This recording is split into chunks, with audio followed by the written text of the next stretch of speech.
Now, the world could be a step closer to a global treaty on the governance of our oceans over the coming days, because UN policymakers are beginning to gather in New York from today until the end of the month to work towards an agreement called Biodiversity Beyond National Jurisdiction, also known as the High Seas Treaty. It must be ratified by at least 60 countries. But remember that just a few days ago, talks on a world plastic pollution treaty collapsed with no deal. Well, let's hear from Dr. Stavros Karamperidis, who is the Associate Professor in Maritime Economics at the University of Plymouth. And it's great to have you with us again, Doctor. I want to start off first. What is this High Seas Treaty? What's it aiming to do? So, thank you for having me. The High Seas Treaty is an international agreement focused on conserving and sustainably using marine biodiversity in areas beyond a national jurisdiction, which is, as you mentioned earlier on, is mentioned as the High Seas Treaty. That treaty is the third implementation agreement to the 1982 United Nations Convention for the Law of the Sea, and is looking in a package deal around issues on marine generic resources, measures such as area-based management tools, which include marine protection areas, environmental impact assessment, and capacity building and transfer of marine technologies. In a nutshell, the overall treaty, it aims to address the convention of marine life, tackle environmental degradation, and curb biodiversity loss in vast areas of the ocean, because we don't have to forget that when we're talking about high seas, they are covering 50% of our global surface. Where are those key areas, the high seas, those that lie beyond national jurisdiction? What are we talking about very quickly? We have to consider that from our coastline, each country has approximately 200 nautical miles, unless it's interfering with another opposite country.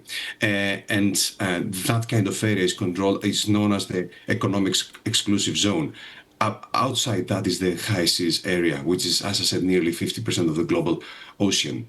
And that's why we're trying to find out solutions, because as you can imagine, ecosystems, they're not working on bubbles. They're interconnected around the ocean. And that's why by protecting also the ecosystems living in the high seas is super important for the overall ecosystem. So how much of a challenge then is it when these national leaders and also people working within this sector are trying to balance protection with economic activity?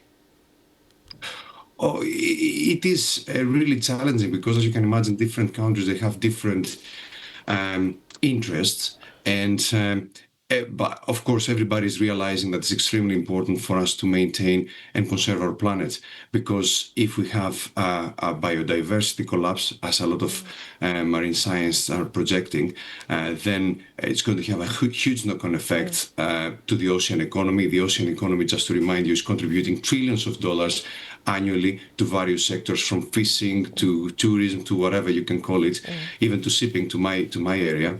And Doctor, can I just jump in very quickly? In terms of awareness, when it comes to UN conventions, most people will know, or they're pretty aware of a lot of this work being done on the earth. A lot of work has been done in soil stabilisation and protection, air temperatures, of course, and climate change. Why not so much when we talk about water bodies? How key is this? Because unfortunately, we're living in an area or in a world that we have sea blindness, and of course we have to consider also ourselves. We're living in the UK. We're an island nation. 96% of whatever we consume comes on a vessel, pass through a port, and we still consider that everything has been delivered by truck. If the UK ports are going to close, the next day or the next couple of days, the whole UK economy is going to collapse. So that's why we have to realize how important the seas are for maintaining our economy and our life at the same time. Dr. Stavros Karamperidis, thank you so much for your time. Thank you.